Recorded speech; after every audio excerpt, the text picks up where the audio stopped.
Praise the Lord. கர்த்தருக்கு மகிமை உண்டாவதாக. இந்த காலை நேரத்திலே கர்த்தருடைய வார்த்தை மூலமாய் உங்கள் யாவரையும் சந்திப்பதிலே நான் மிகுந்த மகிழ்ச்சி அடைகிறேன். எபேசியர் புத்தகம் 6ஆம் அதிகாரம் 11ஆம் வசனம். நீங்கள் பிசாசின் தந்திரங்களோடு எதிர்த்து நிற்க திராணி உடலாகும்படி தேவனுடைய சர்வாயுத வர்க்கத்தை தரித்து கொள்ளுங்கள். ஏனெனில் மாம்சத்தோடும் இரத்தத்தோடும் அல்ல, துரைத்தனங்களோடும் அதிகாரங்களோடும் இப்பிரபஞ்சத்தின் அந்தகார லோகாதிபதிகளோடும் வானமண்டலத்தில் உள்ள பொல்லாத ஆவிகளின் சேனைகளோடும் நமக்கு போராட்டம் உண்டு என்று சொல்லப்பட்டிருக்கிறது. அன்பான தேவனுடைய பிள்ளைகளே, இன்றைக்கு பார்த்தீங்கன்னா தேவன் நம்மை தெரிந்தெடுத்து இந்த கனமான இந்த பூமியில் நம்மை வைத்திருக்கிறார்.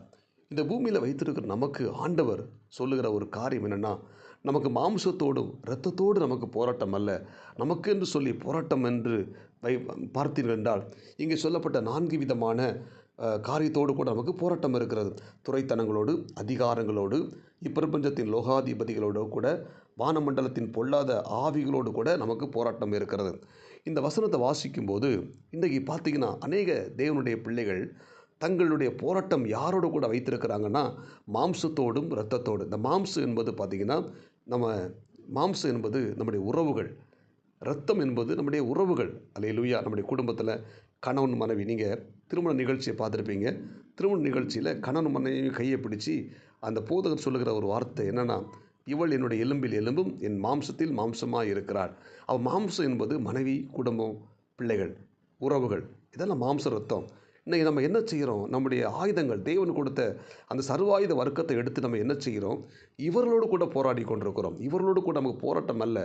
இதை புரிந்து கொள்ள வேண்டும். நமக்கு கூட இருக்கிற நண்பர்கள், நமக்கு நம்ம கூட வேலை செய்கிறவங்க, நம்முடைய மனைவி, பிள்ளைகள், சகோதரர்கள், உறவுகள், இவங்க மூலமாக நமக்கு நிறைய பிரச்சனை வரும்போது நம்ம புரிந்து கொள்ள வேண்டிய ஒரு காரியம் என்னென்னா, அது இவர்கள் செய்வதல்ல, இவர்களை தூண்டி விடுகிறான் சத்துரு. அப்போ இந்த சத்துருவை தான் நம்ம எதிர்கொள்ளமே தவிர நம்ம இவங்களோடு கூட போராடி கொண்டிருக்கக்கூடாது.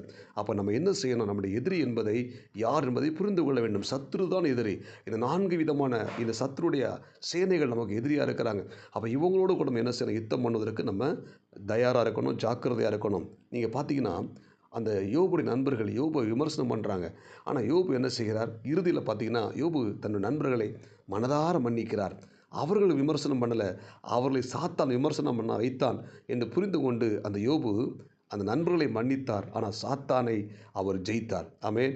அந்த யோபு இழந்து போன எல்லாவற்றையும் திரும்ப பெற்றார். சாத்தானுடைய சோதனைகளை அவர் வெற்றி பெற்றார், ஜெயித்தார். அல்லேலூயா. அதுபோல் நம்முடைய ஆண்டவர் இயேசு கிறிஸ்து பாருங்கள், அவரை இந்த சக மனிதர்கள் காயப்படுத்தினார்கள், அவரை ஈட்டியில் எடுத்து குத்தினார்கள், சிலுவையில் அடித்து அவரை சாகடித்தார்கள். அந்த நேரத்தில் என்ன சொன்னார்? பிதாவே, இவர்களை மன்னியும், இவர்கள் செய்கிறது இன்னதென்று அறியாது இருக்கிறார்களே என்று சொல்லி இயேசு மனதார அவர்களை மன்னித்து தன்னுடைய ஜீவனை விட்டார். ஜீவனை விட்ட பிற்பாடு பாருங்கள், அவர் எங்கே போனார்? அவர் பாதாளத்துக்கு போய் அங்கே பிசாசின் தலையை நசுக்கி அந்த பிசாசின் கையில் அந்த பரலோகத்தின் திறவுகளை அவர் மீட்டு கொண்டு வந்தார். ஆமென். அல்லேலூயா. சக மனிதர்களை அவர் மன்னித்தார். ஆனால் சாத்தானின் தலையை நசுக்கினார். தன்னுடைய இந்த சூழ்நிலைக்கு காரணம், இந்த மனிதர்கள் செய்த காரியத்துக்கு காரணம் யாருன்னா சாத்தான் என்பதை தேவன் புரிந்து கொண்டார். இயேசு அறிந்து சாத்தானின் தலையை நசுக்கினார். அன்புக்குரிய தேவனுடைய பிள்ளைகள், இன்றைக்கு நம்முடைய ஆவிக்குரிய வாழ்க்கையில் நமக்கு எதிரிகள் என்று நாம் நினைத்து கொண்டிருக்கிறவர்கள் எதிரிகள் அல்ல. அவர்களை செய்ய தூண்டினது பிசாசு. அல்லேலூயா. அதை புரிந்து பிசாசின் தலையை நாம் நசுக்க வேண்டும். ஆமென். இன்றைக்கு பார்த்தீங்கன்னா அன்றைய குடும்பத்தில் பார்த்தீங்கன்னா கணவன் மனைவிக்குள்ள பிரச்சனை. அவங்க நாட்கள் காலம் முழுதும் கணவனோடு கூட போராடி கொண்டிருப்பார்கள், மனைவியோடு கூட போராடி கொண்டிருப்பார்கள், பிள்ளைகளோடு கூட போராடி கொண்டிருப்பார்கள், சக நண்பர்களோடு கூட போராடி கொண்டிருப்பார்கள், உறவுகளோடு கூட போராடி கொண்டிருப்பார்கள். ஆனால் இவர்களோடு கூட நமக்கு போராட்டம் அல்ல.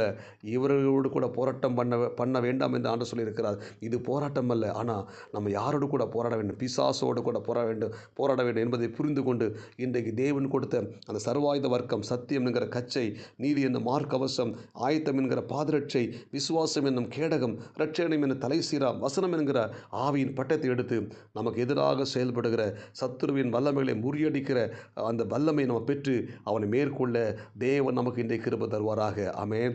எனவே தேவ வார்த்தை கேட்கிற தேவனுடைய பிள்ளைகளே, உங்களுக்கு யாராக விரோதமாக செயல்பட்டிருக்கலாம், உங்கள் குடும்பத்தில் யாராவது தீமை நினைச்சிருக்கலாம், கூட வேலை பார்க்குறவங்க நமக்கு எதிராக செயல்பட்டிருக்கலாம். கவலைப்படாதீங்க. அல்லேலூயா. நம்முடைய போராட்டம் அவர்களோடு கூட அல்ல. ஆமென். நம்முடைய போராட்டம் பிசாசோடு கூட. பிசாசை எதிர்க்க திராணி நமக்கு இன்னைக்கு ஆண்டவர் கொடுக்க போகிறார். இதுவரைக்கும் நம்ம குடும்பத்தோடு கூட போராடி, மனைவியோடு கூட போராடி, பிள்ளைகளோடு கூட போராடி, சக நண்பர்களோடு கூட போராடி, உறவுகளோடு கூட போராடி, நண்பர்களோடு கூட போராடி நம்ம திராணி இழந்து போய் நிற்கிறோம். இன்னைக்கு ஆண்டவர் சொல்றார், இதெல்லாம் நீ விட்டுட்டு நீ எதிர்க்க திராணி, உனக்கு எதிரி யார்? சாத்தான் என்பதை புரிந்து கொண்டு அவனை எதிர்க்க திராணி, உன்னுடைய பலத்தை எல்லாம், உன்னுடைய உன்னுடைய எல்லா எல்லா பலத்தையும் இவங்களோடு கூட போராடி செலவழித்து விட்டாய். இனி நீ என்ன செய்யணும்? அதை விட்டு நீ இன்னும் பலம் கொண்டு திடமனதாயிரு. சத்ரு எதிர்க்க திராணியை பெற்றுக்கொள். இன்றைக்கு இறைவார்த்தை கேட்கிற தேவனுடைய பிள்ளைகளே, நம்முடைய எதிரி சத்ரு என்பதை புரிந்து கொண்டு சாத்தானை ஜெயிக்க நமக்கு ஆண்டவனை புது பலனை கொடுத்து நம்முடைய எதிரியாகி இருக்கிற சாத்தானை வீழ்த்தி தேவ ஆசீர்வாதத்தை சுதந்திரத்துக் கொள்ள நானும் என் வீட்டாரும் கர்த்தரையே சேவிப்போம் என்ற வசனத்தின்படி குடும்பமாக சந்தோஷமாய் வாழ தேவன் நமக்கு கிருபை தருவாராக. ஜெபிப்போமா? பரலோக தேவனே, இந்த இறைவார்த்தை கேட்ட ஒவ்வொரு தேவனுடைய பிள்ளைகளோடு கூட நீர் கூடவே இந்த வழி நடத்துங்க. இந்த இறைவார்த்தை கேட்ட நாங்கள் ஒவ்வொருத்தரும் பிசாசை எதிர்த்து நிற்க திராணி உள்ளாகி ஆவியின் பட்டயத்தை எடுத்து பிசாசை மேற்கொள்ள உதவி செய்வீராக.